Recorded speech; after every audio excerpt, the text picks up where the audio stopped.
कहीं एक शब्द नहीं लिखा निकला आपका कि महाराज जी भगवान की कृपा से, गुरुदेव की कृपा से, संत की कृपा से मुझे ऐसा ऐसा सौभाग्य प्राप्त हुआ कि मैं चारों धाम का, द्वादश ज्योतिर्लिंग का, अमरनाथ आदि पवित्र यात्राओं का जो सौभाग्य मुझे भगवान ने दिया वो गुरु कृपा से मिला, हरि कृपा से मिला। पर एक अधूरापन सा लग रहा है। तो उसका उत्तर दूसरा था, शब्द का ही उत्तर है। इसमें करता है ना, करता है तो पुण्य हुआ, पुण्य हुआ तो उसका सुख लाभ संसारिक होगा, ना कि भागवतिक। अगर प्रभु की कृपा मिला ली जाए और दैन्य भाव से यात्रा की जाए और भगवान को समर्पित कर दी जाए तो ये बात नहीं आएगी कि कुछ अधूरा रह गया है, अभी नाम नहीं चल रहा, भगवत समर्पण नहीं है, भगवत कृपा का प्रतिपल अनुभव नहीं है। यही अधूरापन है। पूरापन तभी होता है जब कृपा का अनुभव होता है। जाकी कृपा लवलेश ते मतिमंद तुलसीदास हूँ, पायो परम विश्राम,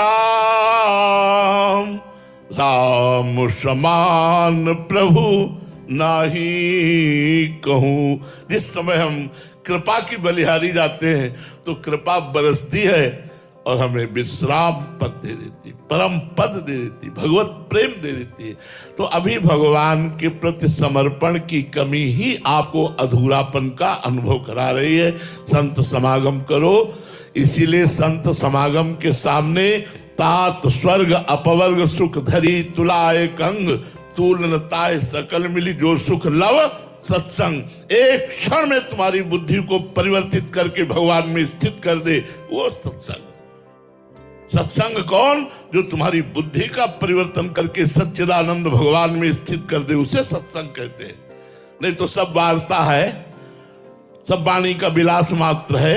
यदि परिवर्तन नहीं तो सत्संग कैसा? सत्संग वही जो परिवर्तन कर दे, शब्द घुस जाए तुम्हारे दिमाग में और जबरदस्ती तुम्हें भगवान का दास बना दे, उसे सत्संग कहते हैं। अगर ऐसे संतों का संग मिल जाए तो अधूरापन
आनंदमय है अध्यात्म। इसमें सामने वाले की अपेक्षा नहीं रखी जाती, निरपेक्षम,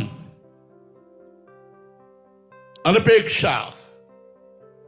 हम आपको पानी पिलाए, आपके पैर दबाए, आपको भोजन पवाए, तो कम से कम थोड़ा तो आप अनुकूल देख लीजिए हमारी तरफ। नहीं, अनपेक्षा। यह हमारा कर्तव्य। भगवान ने मुझे सेवा दी है, आप भगवत स्वरूप में सेवा किया और चल दिए। आप क्या करते हैं इससे हमें कोई मतलब नहीं। एक संत ने अपने शिष्य को उपदेश किया। शिष्य ने पूछा, गुरुदेव, मैं संसारी गृहस्थ में रहता हूं, मेरे से ज्यादा साधना तप जप तो हो नहीं पाएगा, मुझे भगवत प्राप्ति कैसे होगी? कोई साधारण सहज सरल उपाय बता दीजिए। तो उनका, रोज एक संत को भोजन पवाओ, भगवत प्राप्ति हो जाएगी। रोज एक संत को आओ, लाओ, चरणामृत उतारो, आरती करो, साष्टांग दंडवत करो, भोजन पवाओ, उनकी जूठन पाओ, तुम्हारा कल्याण हो जाएगा। पक्की बात, अमोघ बात बता दी। अब वो रोज संत लाते। कई वर्ष हो गए। एक दिन एक गांव में संत आए स्वतः, तो उनको तो संत प्राण प्यारे लगने लगे थे। अब सेवा करते करते वो दौड़ के गए, महाराज जी कल हमारे यहां भोग पाइए। संत जी आए, भोग पवाया, खीर और परोस दी। संत ने दोबारा जब खीर परोसने लगे तो बस उन्होंने फिर डाल दिया। जे डाला तो खींच के उनके तमाचा चोर के उनके थप्पड़ मारा। खीर खा ली तो थप्पड़ मारा जोर कर। खीर खा के उठे, वो साष्टांग दंडवत किए, हाथ जोड़कर जैसे संतों को विदा करते थे वैसे विदा किया। वो उसी गांव में रुके। दूसरे दिन शाम के फिर वो भगत जी गए, महाराज जी कल प्रसाद आप हमारे यहां ही पाइए। ठीक है, आए, प्रसाद पाया और कहा, बेटा कल तुम्हारे थप्पड़ मारा था, तुम्हें बुरा नहीं लगा? अरे महाराज जी, ये शरीर आपका सेवक है, ये शरीर आपका है, आप मारो पीटो कुछ करो। महाराज जी मेरा इस पर कोई अधिकार नहीं, मैं तो आपका दास। बोले, बहुत शीघ्र भगवान का साक्षात्कार तुम्हें हो जाए, यह आशीर्वाद मिला। बहुत शीघ्र अब तुम्हें भगवान का साक्षात्कार होने वाला है, क्योंकि अब तुम योग्य हो गए हो भगवान के दर्शन के। ये बात हमारे द्वारा किया हुआ दूसरे के प्रति परहित का कर्म और उसके बदले में अनुकूलता ना चाहना, यही हमारा परमार्थ है। अगर हम ये नहीं जाना तो परमार्थ ही नहीं जाना। प्रायः सबकी ये भावना रहती है कि अगर हम किसी को थोड़ा भी हित करें तो वो थोड़ा हमारे अनुकूल तो बोल दे, ना ज्यादा सही तो इतना भी तो कह दे कि धन्यवाद, थैंक यू, आपने मुझे पानी पिलाया। ये भी सुनना मुझे नहीं है, ये भी चाहना नहीं, तभी परमार्थ पुष्ट होगा। जो बदले में कुछ चाहता है वो परमार्थी नहीं होता। पर उपकार का मतलब यही होता है बदले में कुछ ना चाहना। विमलेश जी, राधे राधे महाराज जी। गुरुदेव भगवान, मेरा प्रश्न है कि सेवक वाणी जी में पूजनीय श्री सेवक जी महाराज जी ने कच्चे धर्मियों के जितने भी लक्षण बताए हैं, आचरण बताए हैं, वो मुझे अपने आप में दिखते हैं। महाराज जी, मैं ऐसा क्या करूं कि मैं पक्का धर्मी बन जाऊं? राधा वल्लभ श्री हरिवंश, राधा वल्लभ श्री हरिवंश नाम जप करो और चतुरासी जी का पाठ करो और रोज सत्संग सुनो हित धर्मियों का। हित धर्मियों का रोज सत्संग सुनो, बिल्कुल पक्के बन जाओगे। जब कोई कच्ची वस्तु होती है तो उसे आवे में तपाई जाती है, तब वो पक्की बनती है। आग में तपे बिना कोई सिद्ध थोड़ी होता है। चावल सिद्ध करना है तो आग में उबालना पड़ेगा, मटकी को पक्की करनी है तो उसे आग में तपाना पड़ेगा। तो संतों की आज्ञा पर जो चलते हैं, रसिकों की आज्ञा पर जो चलते हैं, धर्म विरुद्ध आचरणों का त्याग करते हैं, नाम जप करते हैं, भगवत लीला गुणगान करते हैं, वो सच्चे बन जाते हैं। प्रेमाग्नि में तप करके वो पाके धर्मी हो जाते हैं। इसलिए चिंता ना करो, भगवान का आश्रय लिया है, हरिवंश चंद्र जी का आश्रय लिया है, वही सब संभालेंगे। नाम जप करो, वाणी पाठ करो, खूब सत्संग सुनो, ठाकुर सेवा करो। सुमन जी दिल्ली से। महाराज जी मेरा मन बहुत सोचता है, ओवर थिंकिंग करता है, इसलिए मुझे शांति नहीं मिलती। महाराज जी कोई सरल उपाय है? है। एक गुरु जी ने एक शिष्य को भूत मंत्र की सिद्धि बताई, उसने जप किया, मंत्र सिद्ध हो गया, भूत प्रकट हुआ। भूत ने कहा काम बताओ, उसका अमुक काम करके आ गया। काम बताओ, उसने कहा अमुक काम करके आ गया। काम बताओ, तो कहा कहां तक काम बताएं? बोले जिस क्षण काम नहीं बताओगे उठा के पटक देंगे उसी क्षण। गुरु जी के पास गए, बोले गुरु जी तो भारी समस्या आपने दे दी, जो काम कहो 1 मिनट में करके आ जाता हूं, कहता उठा के पटक देंगे अगर काम नहीं बताओगे। तो गुरु जी ने कहा एक काम करो, एक बांस गाड़ दो और उससे कहो इसमें चढ़ो उतरो, जब और काम होगा तब हम तुम्हें बता देंगे। तो गुरु के पास युक्ति थी, बढ़िया काम बन गया। वो प्रेत कौन है? मन। वो प्रेत है मन, और वो सिद्ध कौन है? हम। अब वो हर क्षण हमसे कामना ही करता रहता है, ये भोग, ये भोग, ये भोग, ये भोग, ये ना दोगे तो हम तुम्हें जलाएंगे, उठा के पटक देंगे। हर समय परेशान करता रहता है, ओवर थिंकिंग, सोच बढ़ाता रहता है, निगेटिव पॉजिटिव हमें फंसाए पड़ा हुआ है। अब क्या करें? तो गुरु कृपा से खंबा मिल गया, राम राम राधा राधा कृष्ण कृष्ण, ये वो बांस है, चढ़ उतर, राधा राधा राधा। जब कोई कार्य राधा राधा, अगर ठीक ना हो जाए तो हमें बता देना, लोक परलोक में सब जगह आनंद आ जाएगा। इसे नाम रूपी खंबे पर बार बार चढ़ाओ, उतारो इस मन को, बार बार नाम जप करो। जो चाहत है नित्य सुख, और मन को विश्राम, हित ध्रुव हित सो भजत रहो, पल पल श्यामा श्याम, पल पल श्यामा श्याम। भूमिका जी मध्य प्रदेश से। राधे राधे महाराज जी। महाराज जी एक साधक के लिए कर्मानुसार और प्रारब्धानुसार के बीच की पतली रेखा क्या है कि हमें मेहनत कब करनी चाहिए और कब सब श्री जी पर छोड़ देना चाहिए? हमें हर समय मेहनत करनी चाहिए, खाली तो रहना बिल्कुल निषेध है। मनुष्य जीवन की एक एक श्वास अमूल्य है। हाँ, कभी कर्तव्य कर्म कर रहे हैं, कभी धर्म कर्म कर रहे हैं, तो कभी भागवत धर्म कर्म कर रहे हैं। भागवत धर्म नाम जप कर रहे हैं, शास्त्रों का स्वाध्याय कर रहे हैं, सत्संग कर रहे हैं। धर्म कर्म तीर्थयाटन, गरीबों की सेवा आदि आदि। कर्तव्य कर्म नौकरी, व्यापार, किसानी, जो भी कर्तव्य कर्म है कर्म करते हैं। प्रारब्ध केवल सुख दुख देता, वो कर्म नहीं कराता।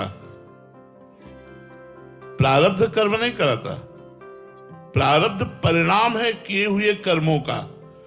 जो पूर्व में हमने कर्म किए उनको संचित कर्म कहते हैं, और संचित कर्मों से कुछ शुभ और कुछ अशुभ निकालकर मानव देह की रचना हुई है। शुभ का फल सुख और अशुभ का फल दुख। तो प्रारब्ध केवल सुख और दुख देता है, सफलता और असफलता देता है, ना कि वो कर्म कराता है। कर्म क्रियमाण होता है, क्रियमाण बुद्धि के द्वारा निश्चय, मन के द्वारा संकल्प, चित्त के द्वारा चिंतन और अहंकार के द्वारा मैं करता हूं ऐसा स्वीकृत होता है। तो कभी भी कर्म रहित नहीं होना चाहिए। कभी कर्तव्य कर्म, कभी धर्म कर्म, तो कभी भागवत धर्म कर्म। भगवत प्राप्ति के लिए प्रयत्नशील होना, शास्त्रों का स्वाध्याय करना, संतों का समागम करना, नाम जप करना, परोपकार करना, ये हर समय हमारे अंदर जीवन में चलता रहे।